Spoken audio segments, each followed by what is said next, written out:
Student, welcome to online classes. मैं Neeta Sharma class 10th को chapter number 8 Karmayogi Swami Keshavanand पढ़ाऊँगी, जिसमें केशवानंद के जीवन के बारे में बताया है कि उन्होंने कौन कौन सी कठिनाइयों का सामना करते हुए भी आगे बढ़ते हुए अपने जीवन में प्रगति प्राप्त की और अपना जीवन सफल बना लिया। उन्होंने हमेशा गरीबी का ही सामना किया था और वो राजस्थान में जन्म लिए थे। इसके बारे में हम पढ़ेंगे। राजस्थान से रत्न गर्भेयम वसुंधरा धीराणाम वीराणाम लोक देवता नाम भक्ता नाम योगी नाम तपस्वी नाम सती नाम संता नाम च खनी ही है अस्ति। राजस्थान की गर्भभूमि, राजस्थान की रत्न गर्भा यह वसुंधरा धीरों वीरों लोक देवताओं भक्तों योगियों तपस्वियों सतियों और संतों की खान रही है। कानि तानि रत्नानि इति केना अपि जिज्ञासयते चेत तावत् भूयसी तेषां संख्या यत् सर्वेषां नाम ग्रहणम अपि न सुकरम। वे कौन कौन से रत्न हैं, इनको जानने की इच्छा करे तो उनकी इतनी लंबी संख्या है कि सभी का नाम लेना आसान नहीं है। अश्याम ए भूमो नीति चिरम, इसी भूमि पर अभी पैदा हुए न अतिचरम यानी अभी पैदा हुए यानी बहुत समय नहीं हुआ, ऐसे पैदा हुए केशवानंद से प्रेरित होकर केशवानंद जी का प्रेरक जीवन व्रत हम यहाँ संक्षेप में प्रस्तुत करेंगे। कर्मयोगी स्वामी केशवानंद। स्वामी केशवानंदस्य जन्म पौष मासे 1940 तमे विक्रम संवत। केशवानंद का जन्म पौष मास में विक्रम संवत 1940 में और ईस्वी 1883 में राजस्थान के सीकर जनपदे मंगलूर ग्रामे अभवत। राजस्थान के सीकर जिले के जनपदे यानी जिले के मंगलूर ग्राम में हुआ था। केशवानंद का जन्म पौष मास में 1940 विक्रम संवत और ईस्वी 1883 में राजस्थान के सीकर जिले के मंगलूर गांव में हुआ था। अस्य पितुर नाम ठाकुरसी ढाका इति मातुश्च नाम सारा इति आसीत्। अस्य पितु है, इनके पिता का नाम ठाकुरसी ढाका और मातु है और माता का नाम सारा था। बाल्यकाल में केशवानंदस्य नाम बिरमा इति आसीत्। बाल्यकाल में यानी बचपन में केशवानंद का नाम बिरमा था। यदा एषः बालः सप्तवर्षकल्पः आसीत्। यदा यानी जब यह बालक सप्तवर्षकल्पः आसीत् 7 वर्ष का था, तब ही उष्ट्रम एक आश्रय एक ऊँट का सहारा लेकर रतनगढ़ स्थान पर जीवन व्यापन करते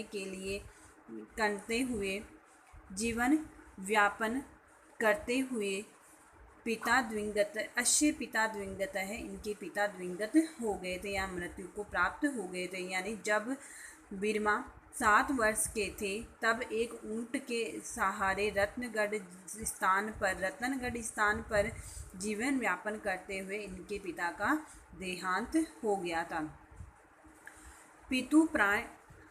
पितु प्रणयात प्रयागेव विपन्नतायाः श्रेष्ठैः गृहेषु गोधूमादि पेषण पात्रमार्जनम् इत्येव आदिभिः कार्यैः यथा किंचित् कालयापनं कुर्वती अस्य बालस्य वराकी माता इदानीं वैधव्यकारणात् इतोऽपि विपदाभिभूता अभवत्। पितुः प्रयाणात्, पिता की मृत्यु के बाद या पिता के चले जाने से पहले, प्रणयात यानी प्राग एवं पहले से ही, विपन्नतायाः श्रेष्ठीग्रह है, विपत्ति में या गरीबी में, श्रेष्ठीगृहेषु सेठों के घरों में, गोधूमादि पेषणम, गेहूँ पीसकर यानी गेहूँ आदि पीसना, पात्र अर्जनम, बर्तन मांजकर आदि कार्यों के द्वारा यथा किंचित किसी प्रकार से कालयापनम कुर्वन्ती, जीवन बिताती हुई, अस्य बालक से इस बालक की बराकी माता, बेचारी माँ, इदानीं वैधव्य कारणात्, इस समय विधवापन के कारण, इतोऽपि और भी विपदाभूताः अभवत्, और भी अधिक विपत्ति से या आपत्तियों से घिर गई या आपत्तिग्रस्त हो गई। तो इसका दोबारा अर्थ है कि पिता के प्रयाणात, प्रयाग यानी पिता के चले जाने से पहले ही विपत्तियों से ग्रसित सेठों के घर गेहूँ आदि पीसकर, पेषणम यानी पीसकर, बर्तन मांजकर आदि कार्य करके किसी प्रकार से जीवन व्यापन करती हुई इस बालक की बेचारी माँ वैधव्य के कारण या विधवापन के कारण और अधिक विपत्ति से ग्रसित हो गई। उच्यते ही कहा भी गया है, छिद्रेषु अनर्थम बहुलीभवतः, विपत्तियाँ, कहा भी गया है कि कमजोरियों में परेशानियाँ अधिक बढ़ती है।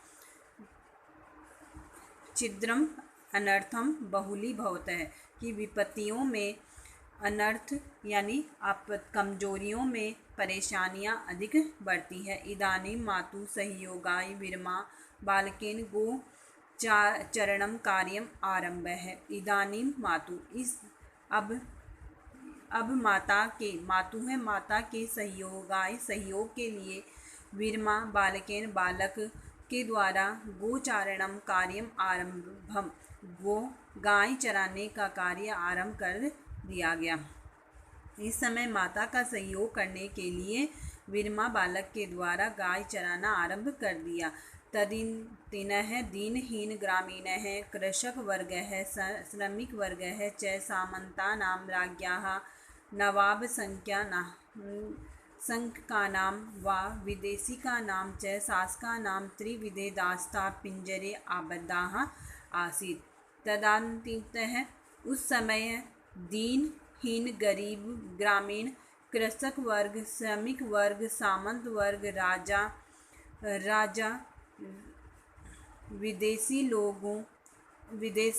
विदेशियों के शासकों की त्रिविध दास्ता में फंसे हुए थे। यानी उस समय दीनहीन जो ग्रामीण कृषक वर्ग थे और श्रमिक वर्ग थे, वो सामंत, राजा और विदेशी शासकों की तीन दास्ताओं के पिंजरे में बंधे हुए थे। यानी उनके तीन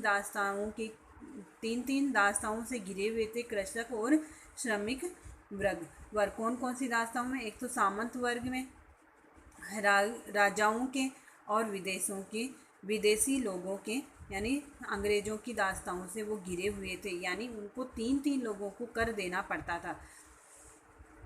रोरव नरक प्रायः ही तेषां जीवनम आसीत्। रोरव नरक के समान उनका जीवन था। यानी उन कृषक वर्ग और श्रमिक वर्ग का जीवन कैसा था? रोरव नाम के एक नरक के समान था। यानी एक रोरव नाम का नरक है जो सबसे बुरा होता है, उसके लिए बताया। अयम पुनः गंडस्य उपरि पिटकः संवृतः यत् भयंकरो दुर्भिक्षकालः संपन्नम समापनः। अयम पुनः, अयम यह दोबारा, यानी उनकी क्या था कि यह पीड़ा पर, यह पुनः गंडस्य ऊपरी पिटका है, यानी फोड़े के ऊपर फोड़ा हो जाना, यत भयंकर दुर्भिक्ष काल संपन्न है, यह ऐसा दुर्भिक्ष यानी बहुत बुरा काल था। यानी इस यह पुनः यह फोड़े पर फोड़ा होना, दूसरा फोड़ा होना, आप एक आपत्ति पर दूसरी आपत्ति का होना, ऐसा भयंकर अकाल का समय आ गया था। यानी उस समय क्या था, एक तो लोग उनकी दास्तां स्वीकार करे थे, जैसे विदेशों की, शासकों की और सामंतों की। ऊपर से क्या हो गया कि वहाँ अकाल, भयंकर अकाल पड़ गया, यानी एक आपत्ति के ऊपर दूसरी आपत्ति आ गई। छप्पनियों अकाल इति कुख्यात विक्रम संवत 1956 तमस्य तस्मिन् दारुणे दुर्भिक्षे प्राणधारणम अपि दुभरम आसीत। छप्पनिया अकाल यानी उस समय कुख्यात जो छप्पनिया अकाल था वो विक्रम संवत 1956 में उस दारुण यानी करुणापुर, यानी उस समय क्या हुआ था कि छप्पनिया अकाल के नाम से कुख्यात विक्रम संवत 1556 में उस कठोर अकाल में प्राण धारण करना भी दुष्वर हो गया था। यानी उस समय क्या हुआ था, छप्पनिया नाम का एक भयंकर अकाल पड़ा था और उसमें क्या हो गया था, लोगों का जीवन धारण करना भी मुश्किल हो गया था। जो कब हुआ था, 1956 में। चतुर्दिक्षु जलम न एव अन्नम तृणम न एव। चतुर्दिक्षु चारों दिशाओं में जलम न एव जल नहीं था, अन्नम न एव न अन्न था, तृणम नेव और न ही क्या था, अन्न घास था। आसीत केवलम क्षुत पिपाशयोः अखंडम साम्राज्यम। था तो केवल भूख प्यास का अखंड साम्राज्य। प्राणिनाम आर्तनादश्च और प्राणियों का दुख भरी आवाज़, यानी प्राणियों का दुख भरा क्रंदन। समी वृक्षाणाम त्वचम भरूट संज्ञकम सम च खादित्वा मनुष्याः। समी वृक्षाणाम यानी जो खेजड़ी होती है उस वृक्ष की, त्वचम यानी छाल, भरूट नाम का एक घास आदि को खाकर, खादित्वा खाकर, मनुष्य यथा कथितम प्राणान जैसे तैसे अपने प्राणों की रक्षा करते थे। पशवः प्रायः काल कल्पिताः। पशु तो प्रायः काल कल्पित हो गए थे, यानी मृत्यु के ग्रास बन गए थे। एतौ मातौ पुत्रो अपि जनपदात् जनपदम ग्रामात् ग्रामम च अटनतो आस्ताम। एतौ मातो पितरो ये दोनों माता और पुत्र भी, माता पुत्र एक जिले से, जनपदात जनपदे एक जिले से दूसरे जिले में, ग्रामात ग्रामम एक गांव से दूसरे गांव में, अटनतो आस्ताम भटकते रहे। अस्मिन अवांतरे सततम दुर्भिक्षत प्रतारणे जरिता बलवद अवस्था च वीरमा जनन्या अपि 16 वर्ष देशीय इमं किशोरम एकलम विहाय दिव्यम प्रियात। अस्मिन एव अंतरे इसी ही समय में, सततम लगातार, इसी ही समय में लगातार क्या हुआ, भूख और प्यास से, दुर्भिक्ष प्रताड़ने उस भयंकर अकाल से प्रताड़ित होकर, जर्जरिता जीर्ण अवस्था में, बाल्य अवस्था में,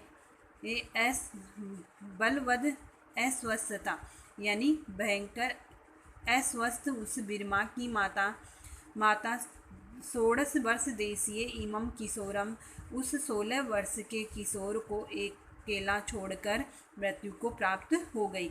यानी पशु भी क्या हो गए थे, प्रायः मृत्यु को प्राप्त हो गए थे। यानी पशु तो क्या हो गए थे, सारे उस अकाल के कारण मर गए थे। और वे दोनों माता और पुत्र भी एक जिले से दूसरे जिले और एक गांव से दूसरे गांव भटकते रहते थे। और लोग क्या करते थे, और इसी दौरान निरंतर अकाल से पीड़ित होकर, अस्मिन अंतरे सततम दुर्भिक्ष प्रताड़ने इसी समय उस दुर्भिक्ष यानी भयंकर अकाल से पीड़ित होकर हुई, अधिक बीमार हुई, बलवद अस्वस्थता यानी अधिक बीमार हुई वीरमा की माता 16 वर्ष के इस किशोर को अकेला छोड़कर मृत्यु को प्राप्त हो गई। यानी पहले क्या हुआ, उसके पिता दिवंगत हो गए, फिर अकाल के कारण क्या हुआ, वो दोनों माता और पुत्र एक गांव से दूसरे गांव भटकते रहे और उसकी माता अस्वस्थ होकर क्या हो गई, मृत्यु को प्राप्त हो गई। उस समय बिरमा केवल क्या थे, 16 वर्ष के ही थे। तो आज से यहीं तक पढ़ेंगे। आगे वाला चैप्टर अगले वीडियो में पढ़ेंगे और इसका जो होमवर्क भेजा जाएगा वो आपको वह कंप्लीट करना है। Thank you.